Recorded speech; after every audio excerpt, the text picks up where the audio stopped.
Análise: Flamengo para em goleiro com noite inspirada e 0x0 no placar para Flamengo e Vasco.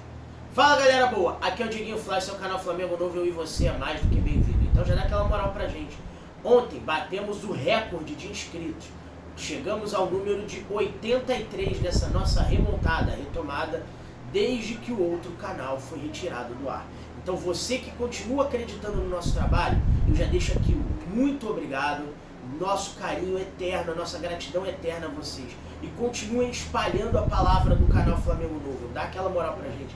Se inscreve no canal, ativa o sino das notificações para você não perder nada, compartilha, deixa o like, daqui a pouco a função Hypar vai estar disponível novamente, daqui a pouco tudo vai estar como era antes para vocês. Então, já comenta aqui, frustrante, amargo, bom, de acordo com a perspectiva que você tem e com o time que você torce. Que tem vascaíno que assiste a gente também, e de antemão já quero agradecer, independente da camisa que você veste, quero agradecer o carinho que você tem com a gente. O que você viu do empate de 0x0 do Flamengo com o Vasco ontem? Eu quero a sua opinião, que agora eu vou deixar a minha opinião para vocês. O Flamengo veio com a proposta clara que o Flamengo tem de defender a liderança, né, que se viu ameaçada por conta desse empate. Agora a gente sabe que o Palmeiras tem um jogo a menos, o Palmeiras joga nesse domingo com o Fortaleza e pode nos passar se vencer fora de casa no Castelão, o que é difícil, mas com o Palmeiras jogando sempre com 14, 15 em campo, aqueles de amarelo também por baixo vestem verde, então o Palmeiras tem grande chance de assumir a liderança na quinta rodada do Brasileirão, a gente sabe disso. Mas vamos torcer para o Fortaleza fazer a boa lá e conseguir uma vitória para deixar o Flamengo isolado com 10 pontos de liderança. Mas o que eu quero falar para você é o seguinte: o Flamengo veio com a proposta clara de engolir o Vasco, de enquadrar mesmo na imposição técnica, na imposição física, na imposição tática, e chamou a atenção a postura do Vasco. Se defendeu bem, chegou a construir pelo menos um contra-ataque, mas o Verratti, mais uma vez, não jogou, a bola não chegou para ele. É o que eu falei para vocês ontem no pré-jogo. O Verratti é um jogador limitado. Significa que eu estou dizendo que o Verratti é ruim? Não, não significa. Jogador limitado, galera, nem sempre ele é um jogador ruim. É um jogador que tem poucas características ou recursos. O Verratti, mesmo sendo um jogador limitado de recursos, nos poucos recursos que ele tem, ele é fenomenal. Mas sem a bola chegar para ele em condições dele arrematar para o gol, ele não consegue. Ontem até conseguiu, acho que uma ou duas vezes no máximo, quando muito, e mesmo assim levou perigo, mas não conseguiu ser efetivo, visto que o resultado acabou 0x0, né? O Vasco botou uma bola na trave, tivemos duas chances claras no primeiro tempo para cada lado. Esse jogo foi um 0x0 gostoso de assistir, mas claramente não merecia ficar no 0x0. O Flamengo merecia vencer, merecia uma sorte melhor, mas parou no homem da partida. Geralmente eu escolho o melhor em campo do Flamengo. Sendo parcial, talvez, mas muito disso por conta do que o Flamengo produz e da qualidade dos jogadores do Flamengo. Mas, sem sombra de dúvida, eu vou perguntar se meu pai concorda comigo. Pai, na bucha, quem o senhor achou melhor em campo ontem? Léo Jardim. Sem dúvidas. Eu também concordo que o Léo Jardim foi o principal personagem do jogo, atuação histórica, seguramente a maior atuação da carreira do Léo Jardim, que já jogou fora do país, já jogou no Grêmio, mesmo sendo reserva. Para mim foi a maior atuação da carreira do Léo Jardim e só foi 0x0 por causa dele. Magistral a atuação do goleiro do Vasco. O Flamengo teve oportunidades com o Gerson, com o Michael, com o Cebolinha. Pedro entrou jogando bem no segundo tempo. Pulgar jogou bem. O Gerson, apesar de jogar bem, foi abaixo. Merece uma criticazinha. O Gerson, De La Cruz também jogaram abaixo, renderam abaixo daquilo que a gente sabe que eles podem apresentar. A Arrascaeta ontem não foi tão magistral, tão gênio quanto foi nas duas últimas partidas. A zaga do Flamengo com Léo Ortiz e Léo Pereira segura, Wesley arriscando de fora também. Ayrton Lucas para mim foi abaixo, também não rendeu o que dele se esperava. O Varela entrou na lateral esquerda jogando bem. E é um tropeço. um ponto fora de casa, mas fora de casa na tabela, né? Porque o Maracanã é a casa do Flamengo, todo mundo já sabe disso. E para as pretensões do Flamengo, foi um resultado adverso, empate com sabor de derrota. A gente merecia sorte melhor na partida, mas paramos no goleiro do Vasco, e o Carille, por outro lado, ganha uma sobrevida, porque era um jogo que o Vasco não contava de vencer, não contava de pontuar, acabou somando um ponto. Para eles fica o gosto doce, né?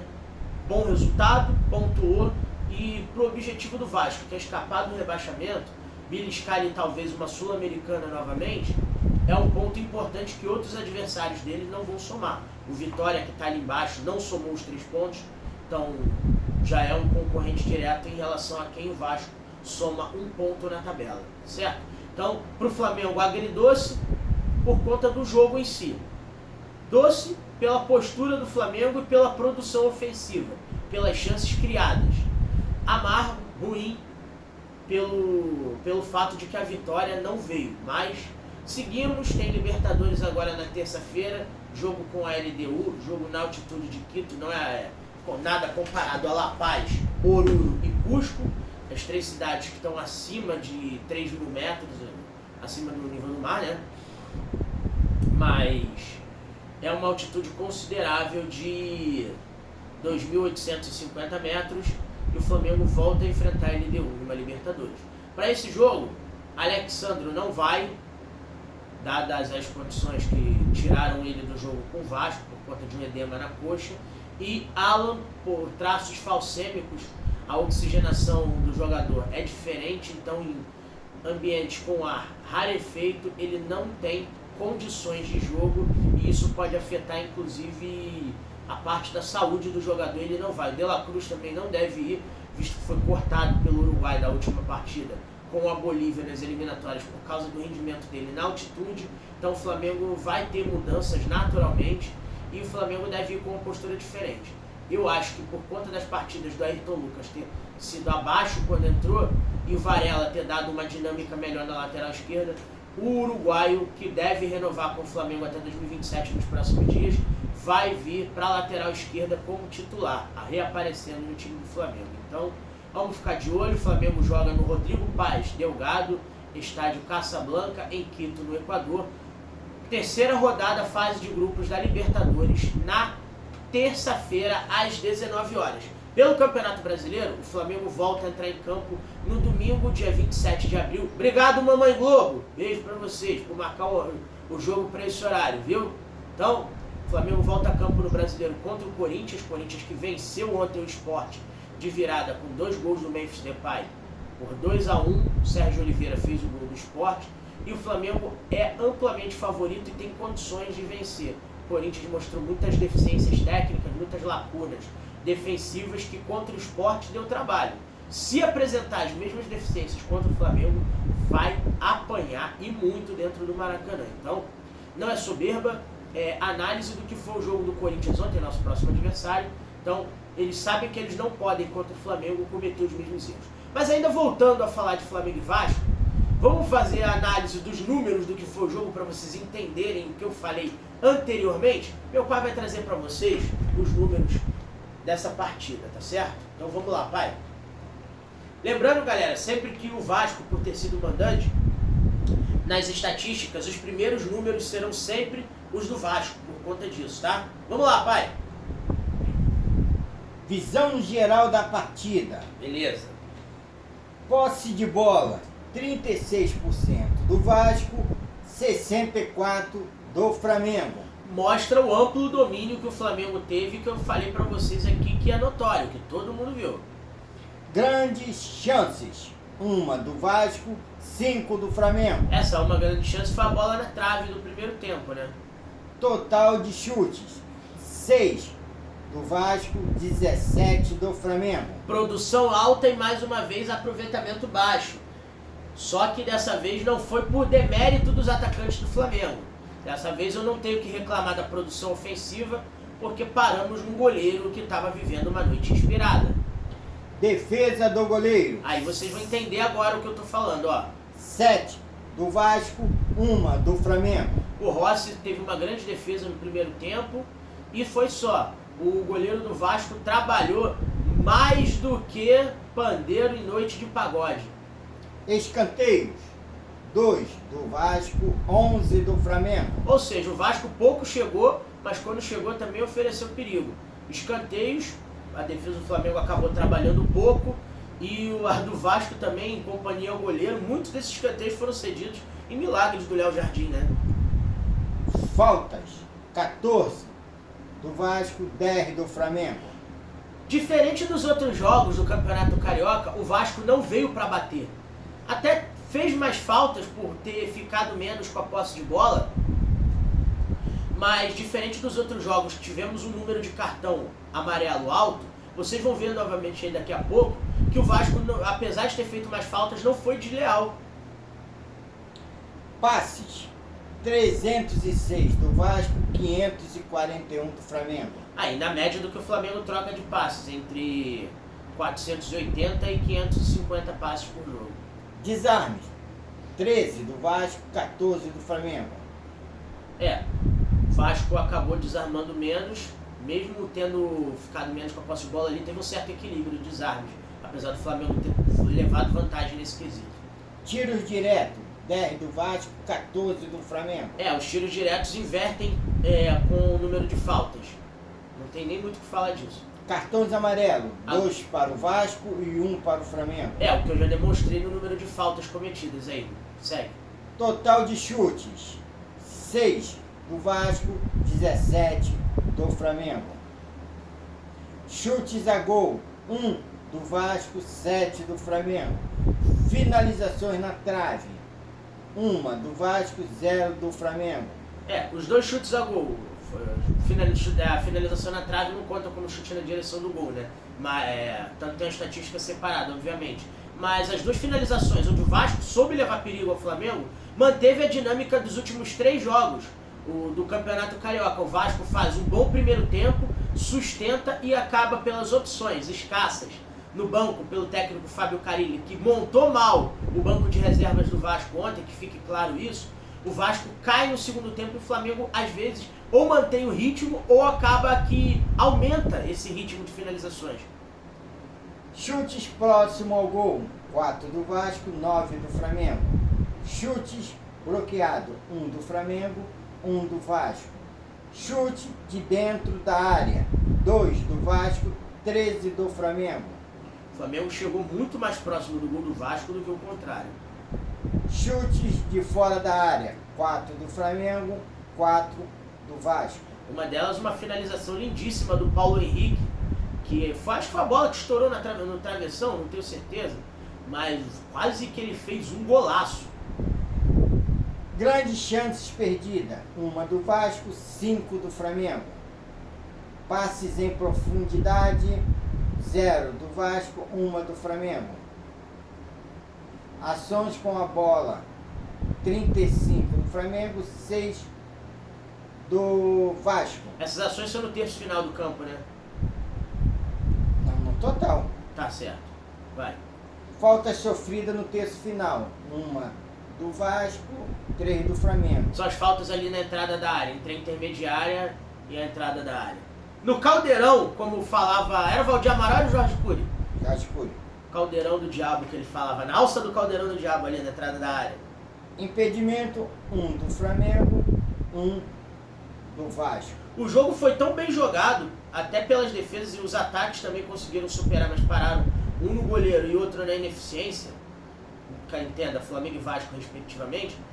As defesas foram bem superadas, tanto que a taxa de impedimento foi 1 só para cada. Isso mostra que o jogo foi bem jogado, né? Passe certo, 238 do Vasco, 485 do Flamengo. Ali na média de erro de passes das duas equipes, a mesma coisa. Passe certo, passes errados ali, proporcional à quantidade de passes trocados. Laterais, 14 para o Vasco, 14 para o Flamengo. Tá certo. Só isso? Perdas de bola, 13 do Vasco, 6 do Flamengo. O Flamengo, além de ter tido uma valorização da posse de bola com mais de 60%, sabia o que fazer com ela. muito por conta do posicionamento da parte tática, comandada pelo técnico Felipe Luiz. Então o Flamengo, isso explica o número baixo de perdas da bola, de posse de bola que o Flamengo teve em todo o jogo. Você ter 6 perdas de bola em 90 minutos, para facilitar no cálculo, o Flamengo perdia a bola uma vez a cada 15 minutos no jogo. Então, 3 vezes por tempo, na média. Isso mostra o quão bem armado e o quão bem os jogadores entendem o posicionamento dentro de campo. E, por outro lado, o quão o Vasco ameaçou o Flamengo dentro da partida. Interceptações, 9 do Flamengo, 9 do Vasco. Recuperação de bola, 38 do Vasco, 39 do Flamengo. Cortes, 35 do Vasco, 12 do Flamengo. Defesa do goleiro, 7 do Vasco, 1 do Flamengo. Que foi a defesa do Rossi no primeiro tempo. Grande defesa, 1 do Vasco, 1 do Flamengo. Bola aérea afastada, 1 do Vasco, 0 do Flamengo. Isso explica, galera, por que o Verratti não conseguiu render no jogo. Ele depende muito da bola aérea. Então, se o Vasco teve mais ou menos uma ali e foi afastada, isso explica porque ele não conseguiu jogar. Ficou encaixotado no meio da defesa do Flamengo. Final. Acabou? Tiro de meta. Vai lá. 12 do Vasco, 7 do Flamengo. Enfim.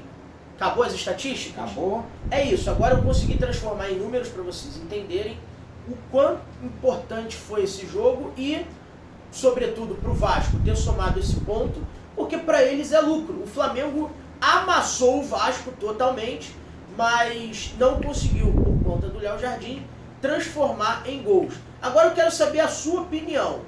O que faltou ao Flamengo para chegar à vitória? Não vale dizer que foi a atuação do Léo Jardim, porque isso a gente já sabe, eu quero a sua opinião. E você, torcedor do Vasco? 2 perguntas. Ficou de bom tamanho esse empate? Vocês enxergam que o Vasco tinha algum meio de vencer o Flamengo através da dinâmica da partida, dos números que a gente mostrou para vocês aqui? Eu quero a opinião de vocês de maneira franca, valeu? Não sai desse vídeo sem deixar o seu like, se inscreve no canal se ainda não for inscrito, ativa o sininho das notificações para você não perder nada, hype o vídeo, compartilha pra galera e ó, vamos bater 100 inscritos hoje? Quero ver se vocês vão me dar aquela moral, hein?